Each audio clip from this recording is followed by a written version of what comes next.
Last time I was drinking tea. This time it's tequila. The movie makes worse puns. So a lot of you probably saw my last video on the 2019 Cats movie. And spoiler alert, my next video is also about cats. It was actually the video I was supposed to make, and then I got sidetracked. So I was rewatching the 2019 film and discovered I have more thoughts on this dumbass film. You've told us this story many times. And you'll hear it again! ZZ Strala and Corey John Snide have roles in this film. They previously were in Cats musicals. Good job, guys. Robbie's face during the entire addressing of Cats. Thank you, sir. You are doing the most here. You are the highlight of this film. Besides Skimbleshanks. This reaction my roommate had. Syllabub during Misto's number. It's giving, etc. in 98 during Misto's number energy. I love it. You can see Skimble during Gus's number putting on his tap shoes. I like that. That is Supreme Cats 98 energy right there. Noticing little background details you can actually like. The first set is the junkyard from the stage show. Though if you're gonna do a Cats movie and try and reference the set, it should end at the junkyard. It should end at the junkyard. But whatever. So one thing I feel kind of mixed on is that this movie gives interactions between cats that don't typically get a lot of interactions in the stage show. And by that I mean they all interact with Victoria. And like this should feel refreshing, but because it's all just with Victoria, it's also a little bit frustrating unless you're already a Victoria stan.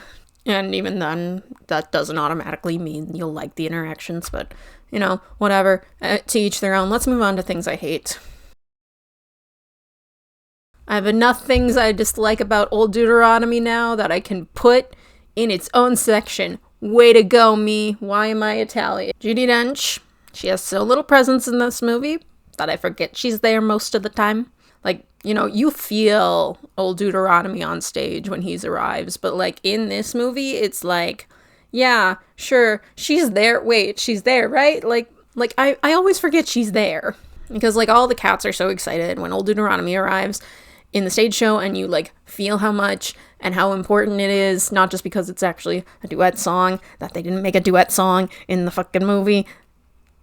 Anyways, but like, you know, just having her appear in a magical buff of smoke does not make her seem more important. In fact, it just like, like, okay.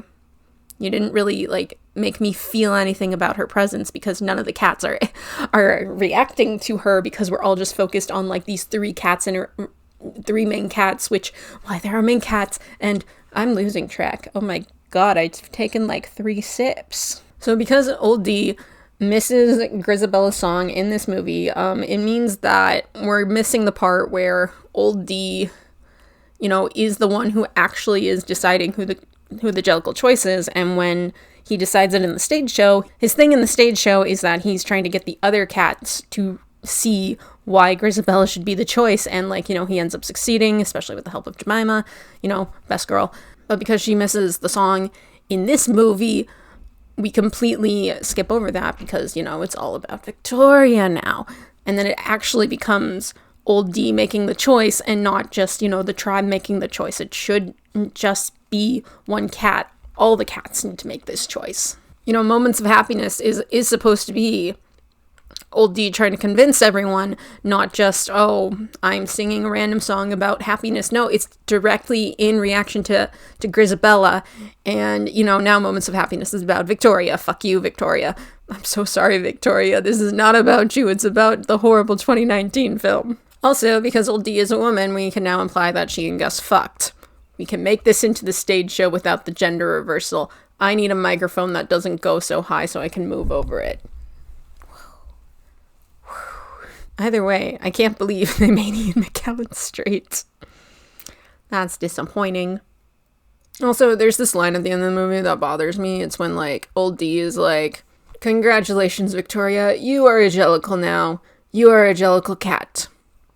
A dear little cat. And I don't know why that whole fucking line made me angry, but it sure did. And, like, it's so quiet that I had to look up the transcript. And then 2 different transcripts had different words because one said a dear little cat and the other said an angelical cat, which doesn't make any sense. Either way, are they implying that this is the type of cat she is? Because that's not what the, like, actual types of cats are in the stage show. They're just listing types of cats. But I think that's what the movie was originally implying anyway during Jellicle Songs for Jellicle Cats, which is why they have one cat say it each time. And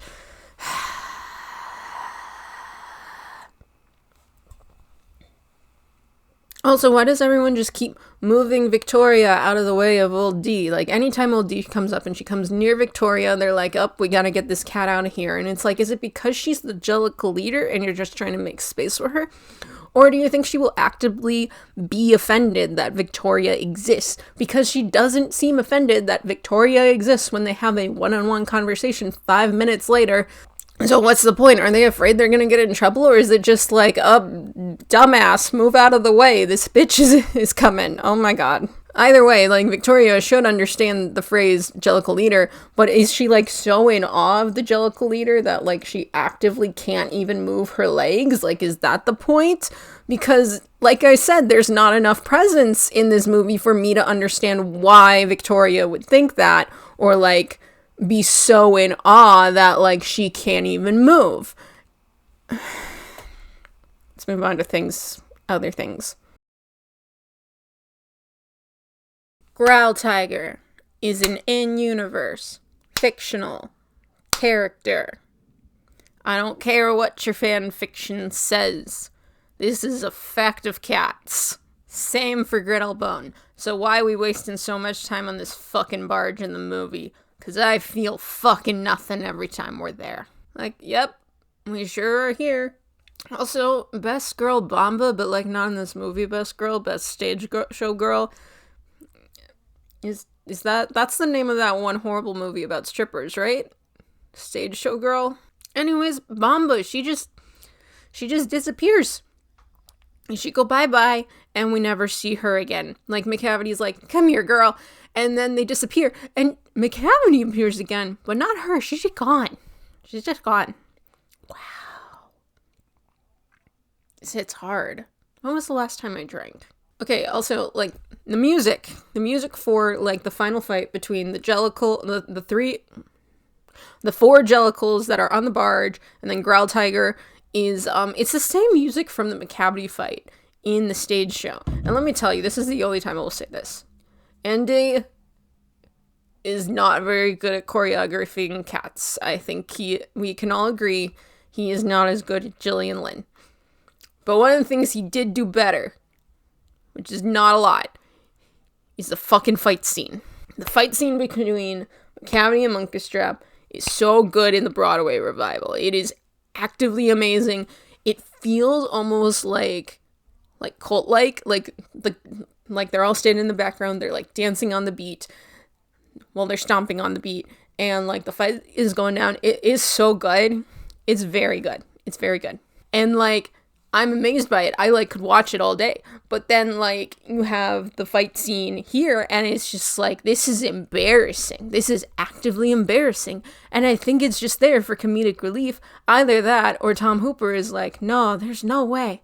There's no way this isn't comedic relief. It's clearly serious. Tommy, baby, buddy. No, it's cringe. Also, there was a comment on my last video that someone got a press kit, and in the press kit they gave some Macavity backstory, and the Macavity backstory is that he is on his last life, and that is why he is obsessed with being the Jellicle choice, so that way he can get a new one and more 9 lives. Now let me explain to you why at first I thought that was genius, and then I thought it was bullshit. So it's like, okay, first of all, not inherently a bad idea about the 9 lives thing, but my thing with the 9 lives thing is that you would have to, like, think about it of 2 ways, and those 2 ways are very confusing to me, because either one, you're implying that actual cats, the cats in the musical, they can die 9 times within 1 lifetime, and then they get 9 new lives when they are picked for the Heaviside layer. That confuses me, because the way the fandom kind of does it, And the way I think it should be done is that you can be reborn 9 times. And after the 9th one, that's it. You're done. You just hang out in the Heaviside layer forever. You're not going back to Earth. You're good. So to me, it would just become very confusing, I think, for the audience to hear the 9 lives things, because as far as everyone would be concerned, they'd be like, wait, you're talking about a new Jellicle life all the time. If you're on your last Jellicle life, why would you want to go to the Heaviside layer? Wouldn't you want to stay here? So that way, when your Heaviside layer lives, when your last life is up, it can go on longer. You're cutting it short, buddy. You would just end up in the afterlife. Also, did you know that the Heaviside layer is like a real layer of the Earth? I forgot 8th grade science, so I did not. Anyways, Macavity sucks in this movie. We already knew that. Let's move on. There is so much fucking dialogue in this movie. It actively makes me angry. First of all, one of the rules of cats is that you are not allowed to talk. No talking. Talking is not allowed. You're in the classroom. You're not allowed to talk. You're in music class. You gotta sing. You gotta sing the whole time. No talking. It's like, occasionally matinees will add line, and post-Broadway revival, there's one line. Oh my god, I'm from New Jersey now, guys. And you know what? That line ain't always there. Why am I still from New Jersey? I miss the meow. I miss the meow.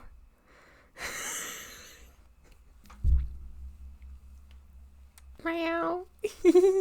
So they keep adding dialogue to this movie for no reason. Every song stops, dialogue, and then it keeps going. Versus in the stage show, you just keep going. That music keeps going nonstop.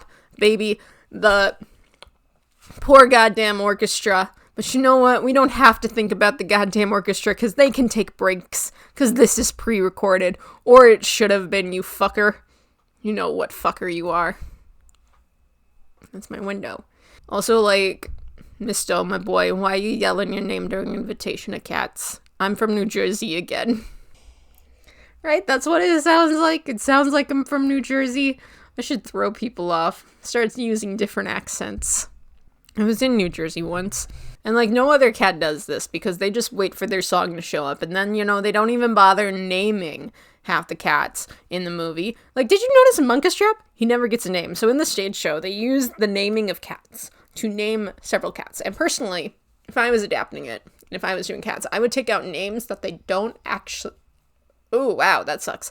I would take out names that they don't use for any of the cats, and I would replace it with the names that they do use for cats. Quaxo, not really a name used anymore. You can put Tantomile there. James, not a name they use.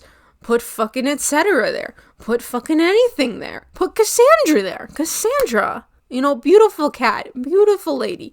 Why doesn't she get a name? She doesn't get her name dropped at all. Victoria. In Gus's number, they're like, when Queen Victoria reigned. So, she still gets name dropped, but, then our girl Cassandra does not.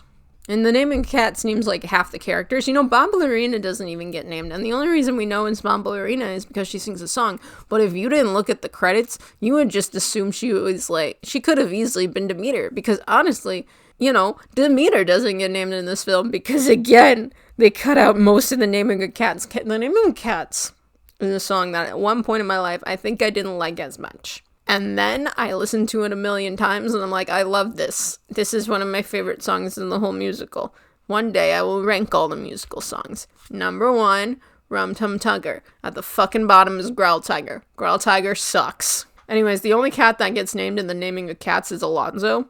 And then you have, the fact that Macavity is one of the 3 main characters in this movie. Because, again, for some reason, they have 3 main characters. So, Misto gets named, Victoria gets named because she outright says, my name is Victoria. And then Macavity is just sitting here, and you're spending the whole movie going, who is this cat? Well, I'm not going that way because I know who that cat is. I've watched the stage show. But if you're a first time, never seen cats before, you're like, who the fuck is this? What's his name? And you're going the whole movie, who the fuck is he? Versus, in the stage show, they at least give him a name. Now, certain stage shows, how they, present the name is different. I do in the Broadway revival, they will actively point out which cats have what names. That's nice. But, like, why didn't you do that for the movie? It would have been so simple, so easy. Just pause for, like, a second to have him split off, say, like, his name, or, like, have another cat point to him and say, Monkestrap, because his name is in the name of the cats. You fucking idiots. My coworkers ask what I did this weekend. The answer is, got drunk at 4 o'clock in the afternoon. We're gonna make this last longer. Also, I've read the bottle. This isn't actually tequila, it's wine. I mean, it's margarita, but it's made with wine. Aren't you a beautiful drink? Daylight, see the dew in the daylight. I forget most of the words to this song. We're just gonna move on. Okay, there was a comment on my last video that I should have brought up Demestrap, that Demeter and Monkestrap, they're a thing in the musical, and I did not do that. That is my bad. However, I will specifically state, I think there are way more important things about both of their characters that got screwed over in the musical than their relationship. Like Demeter, I said musical, I meant to say movie. Like, I think out of everything about their characters, that relationship was the least important. And I know that seems hypocritical considering I went on, like, a 10-minute rant about how Mistopheles and Tugger fuck. But, like, to be fair to me, they cut out the fact that Tugger is singing Mr. Mistopheles' number, so I think I was justified in that.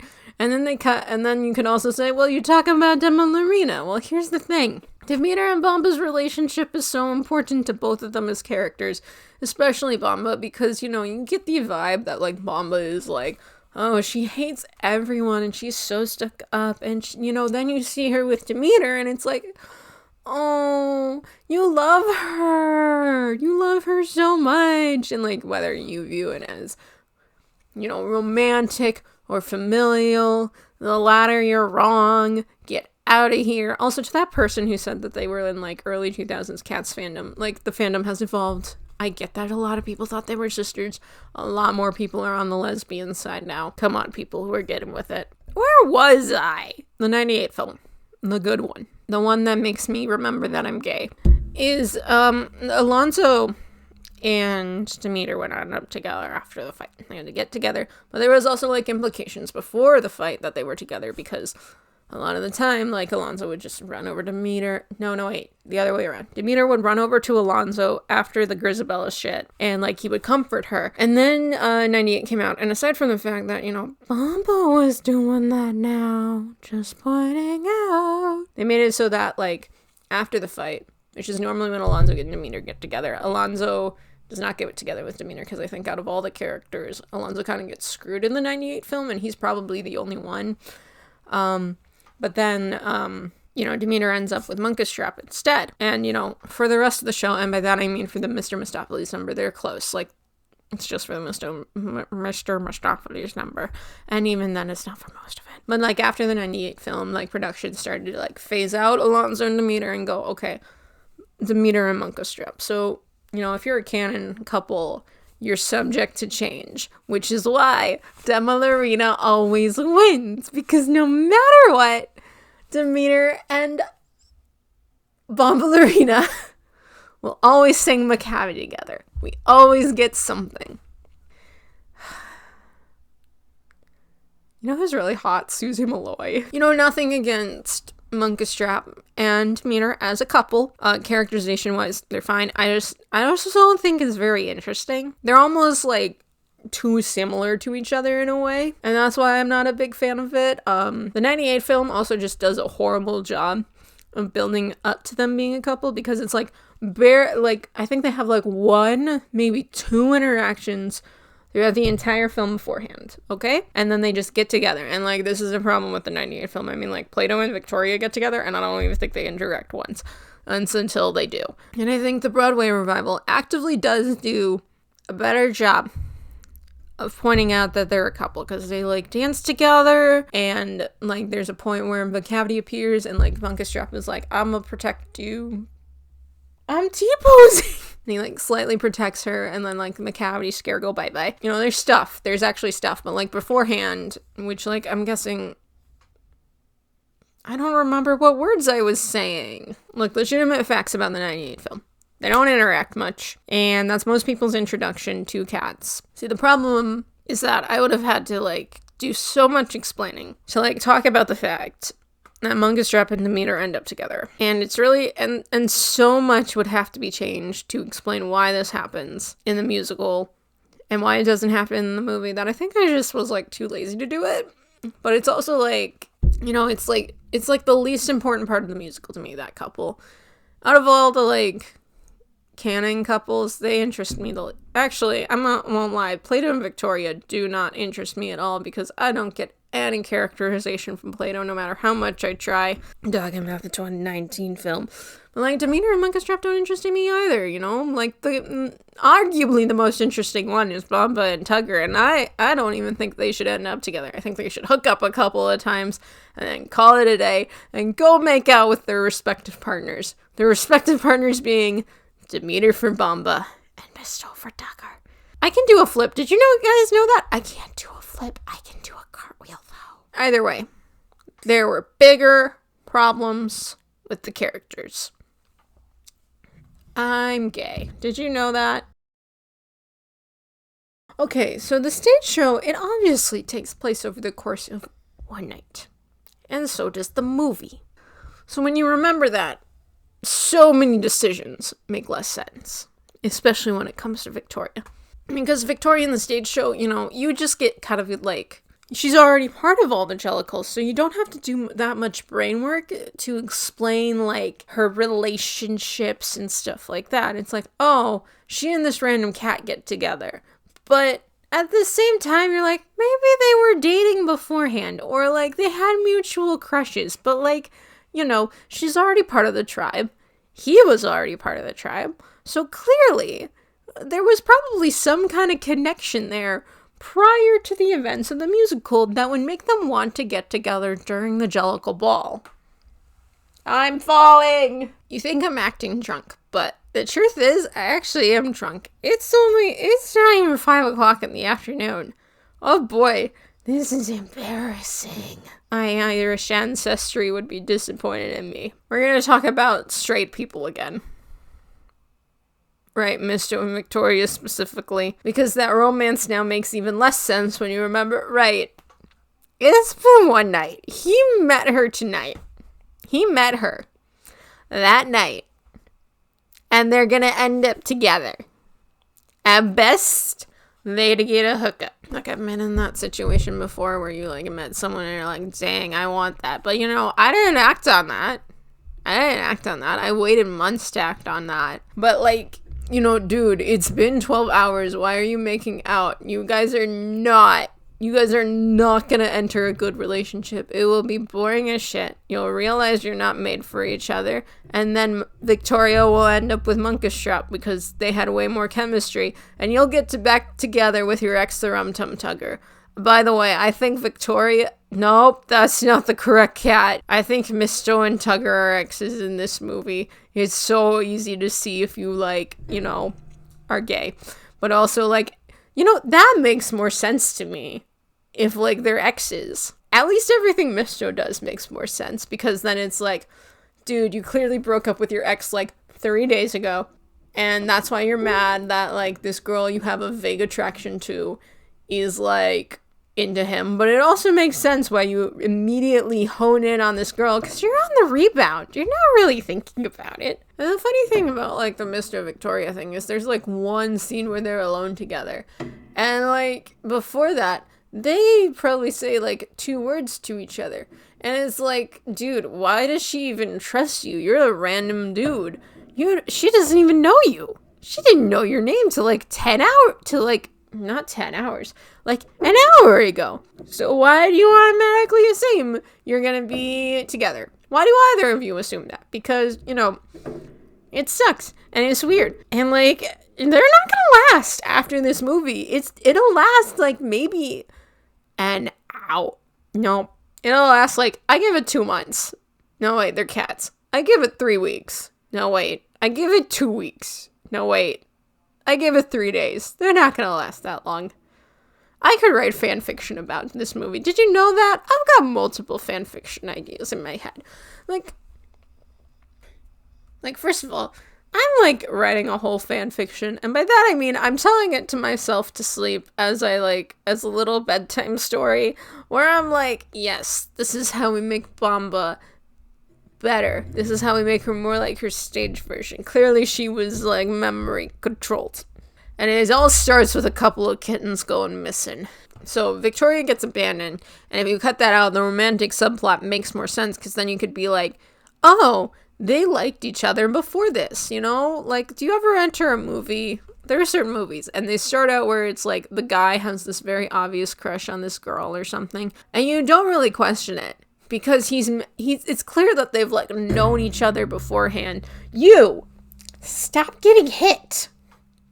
Fuck you. But like they know each other beforehand, so you're not questioning like, why does Stu like her so much? Like would make no sense if they got together, because in that world they've known each other for a hot second, and then they get together. Versus in this one where they've known each other for 5 minutes and suddenly they're making out at the end of the movie, or like they're nuzzling, they're neck nuzzling.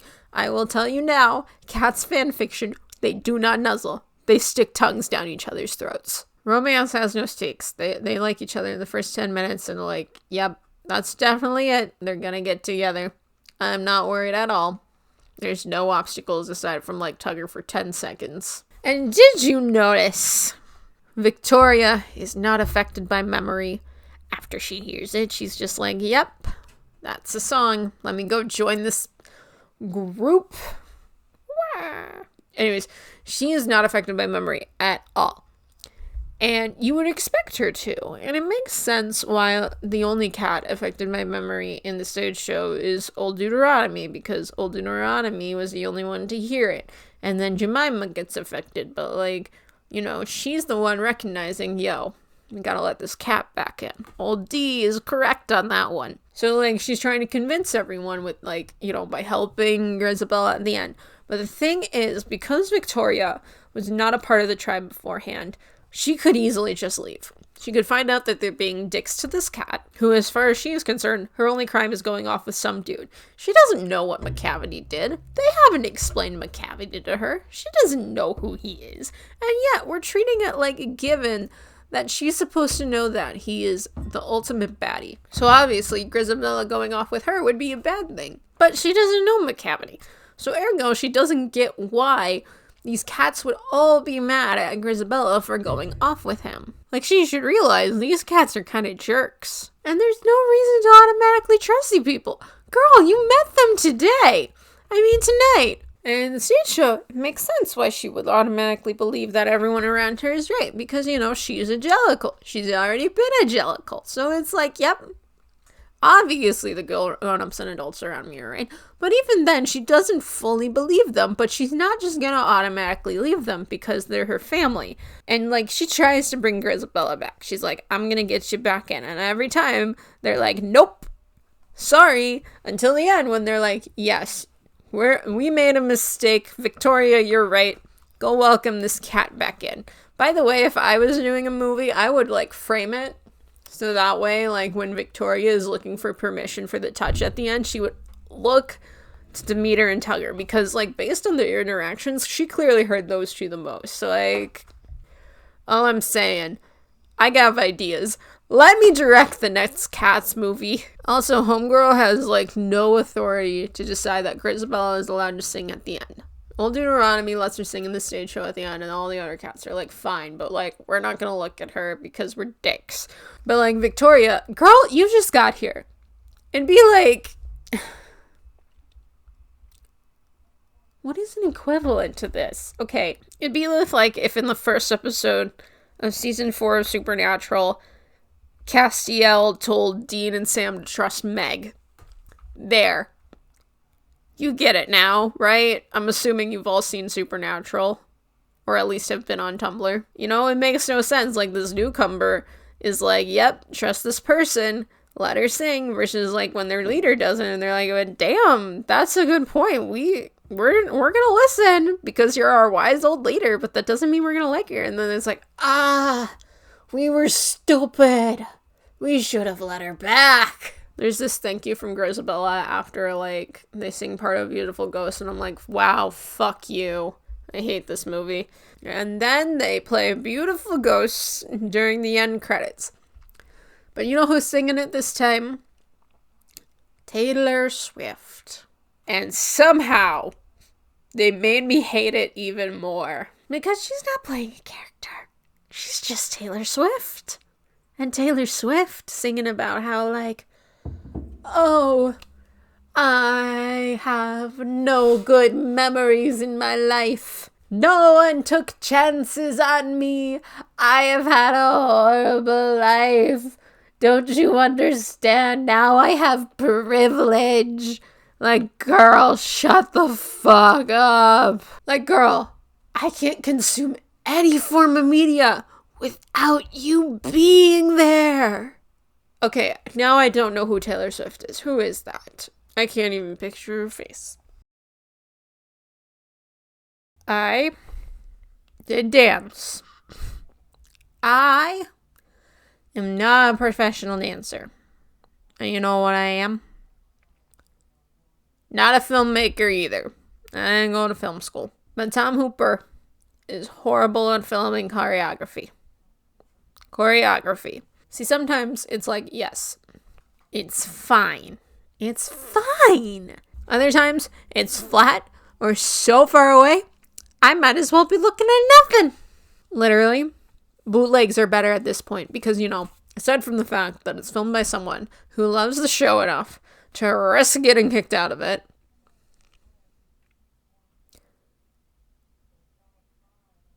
there was more to this. I don't remember what it is. The thing is, Timothy, you're not sitting in the bootleg. Nope. You're not sitting in the upper part trying to hide your camera from the usher. Because you know what you are doing, Tim? You are filming a film. You don't have to pretend that you don't have a camera. You can actually move your camera. You can make it look really good. I feel more emotion with the bitches stuck in up there than I do watching your movie. And I don't even like the bootleg choreography. The Broadway revival choreography. See, I could break this down, but I'm drunk. I am legitimately drunk. So, you know, we're going to go through this super quick. I have so much passion about this, though. So, like, first of all, in the 98 film, they move the camera in between the actors as they're dancing. It's not like they just follow the actors. They get into the group shots and get into the nitty-gritty, and they, aside from the fact that they show the facial reactions, they also show the whole body, but they also show them in groups and individual groups and know which groups it's more important to showcase. Now, there are wide shots, but we're not doing it in the middle of a giant bridge and, like, barely seeing the choreography. We're zooming out.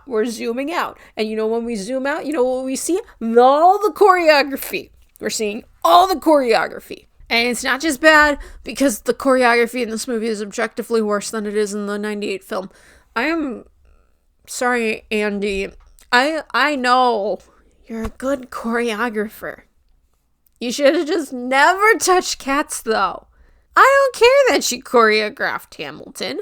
That doesn't automatically mean you should be given the best musical of all time to choreograph and butcher. I'm gonna fight him someday.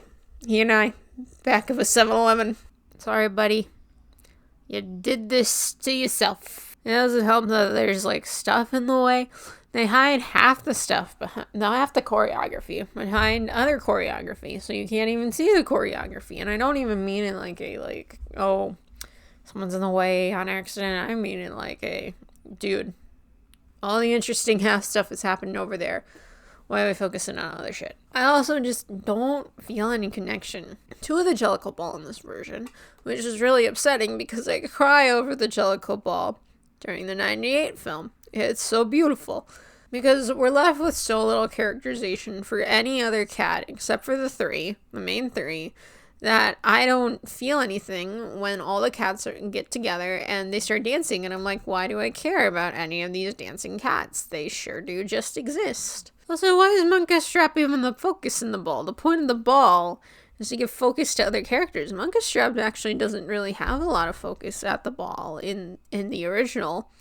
And I kind of hate when they give him too much focus because he's in every single number. You don't need to give him too much focus. Give it to the other characters.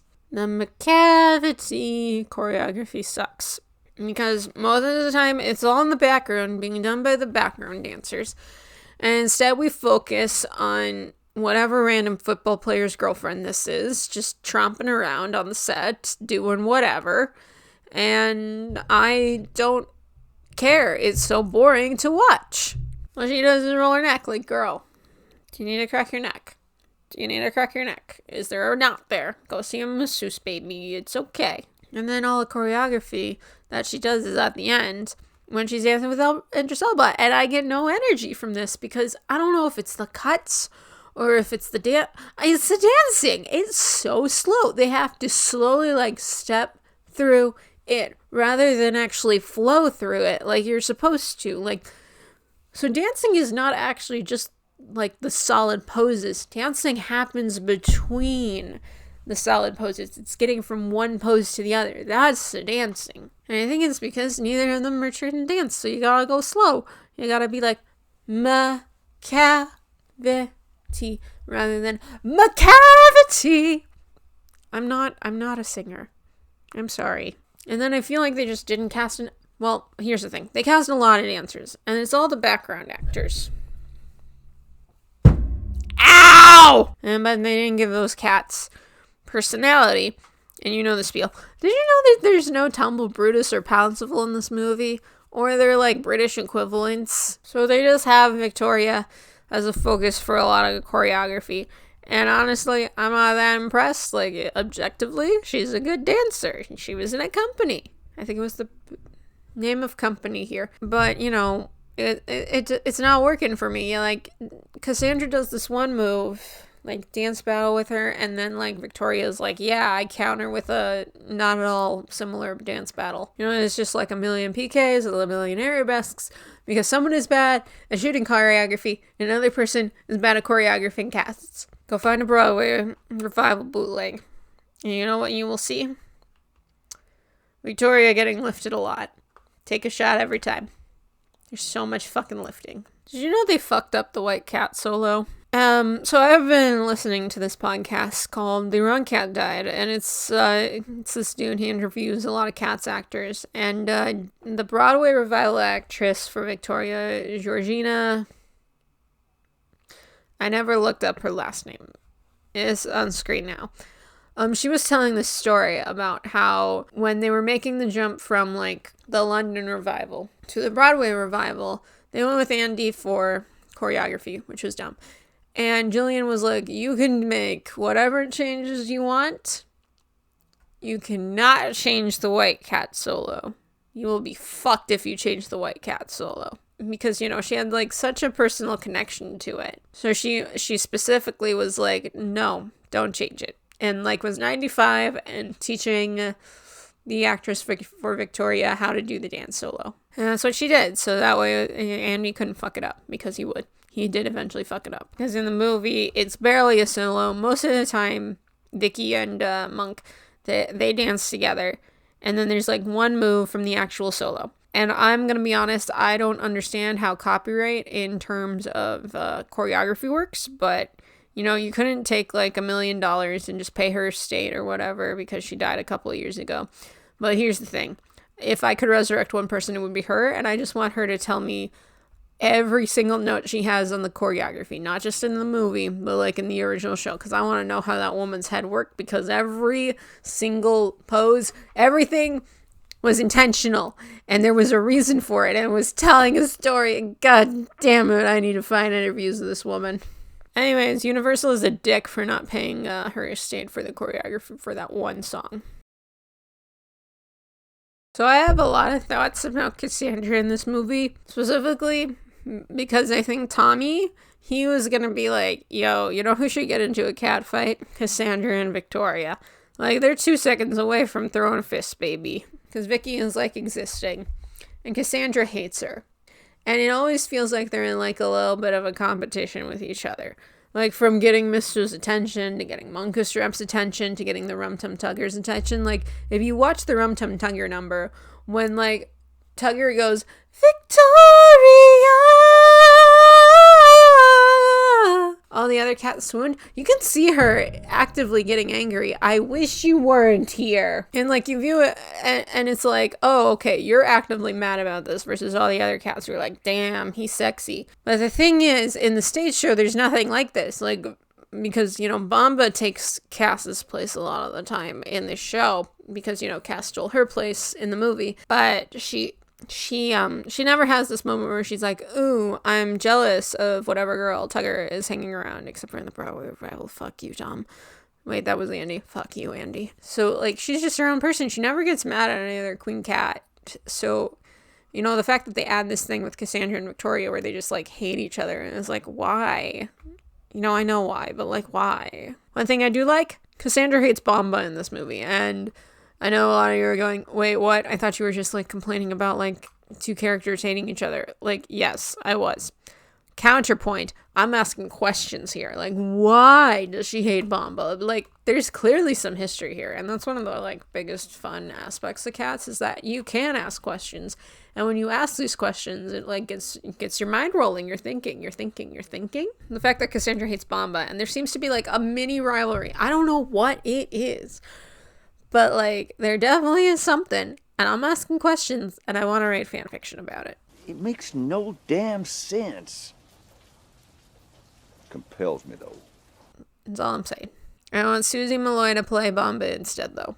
Because the appeal of Cats is that, you know, we don't get the backstories. It's just what's presented in front of us, and then you think about the backstories, and you're like, damn, what happened there? And I think we need more things that make us ask questions rather than giving us finite answers. That also being said, let some characters actively say how they feel and what their sexualities are. That was a different rant. It has nothing to do with Cats. Also, this is the most important thing. She and Demeter are a couple. I don't make the rules. This is what happens when you replace one character with another. Suddenly, I get more lesbians. Let's be honest. So the whole show, it works in threes. Grisabella appears 3 times. Glamour Cat, memory reprise. Jemima works in threes. Glamour Cat reprise, daylight, memory. Tugger works in threes.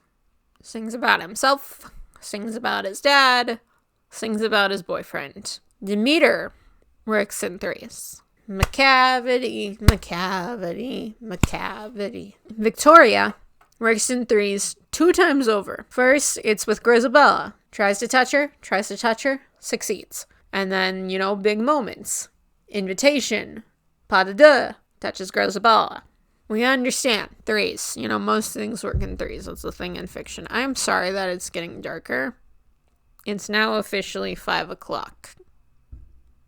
I could eat the microphone. I mean it. Cassandra's different. She doesn't really work in threes in the stage show. However, movie Cassandra does. She threatens Grisabella when she first shows up. She chases Grisabella away during the Jellica Ball, and then she hisses at Grisabella when she returns to sing Memory. So Cassandra seems to have the biggest beef with Grisabella.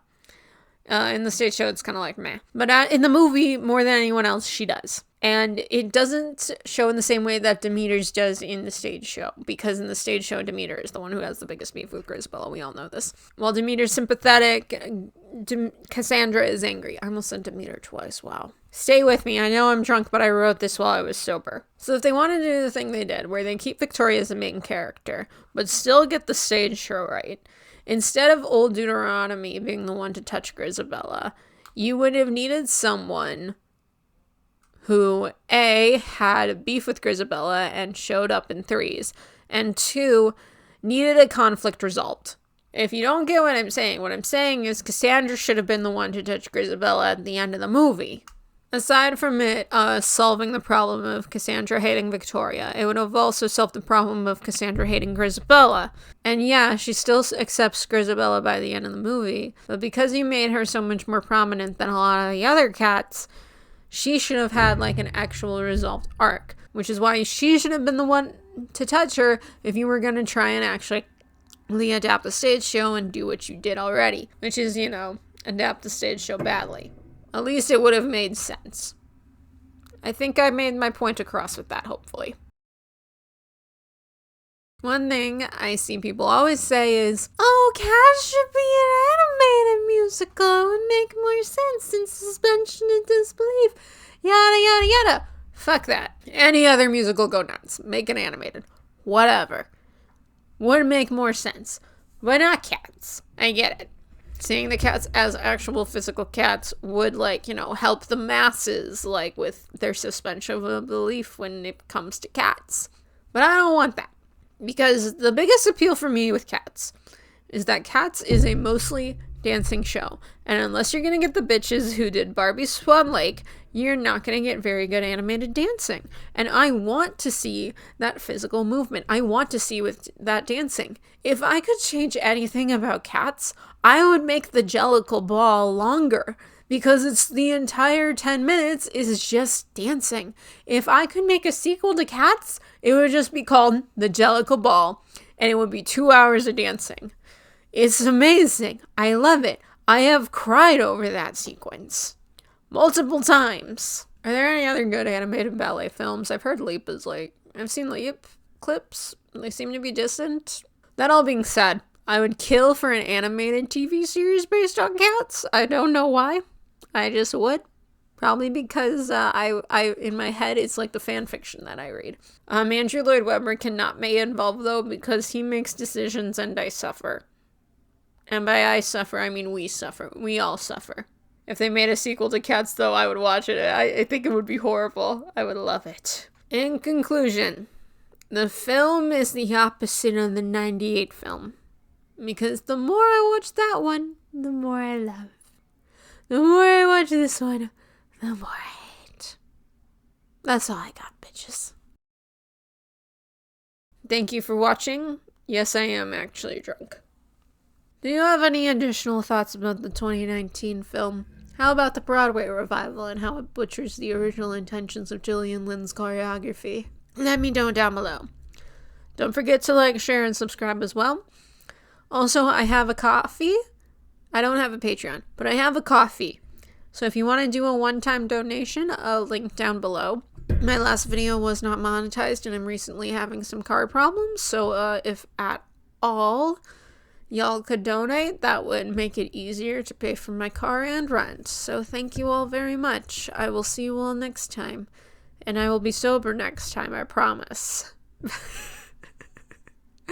Bye! Last time...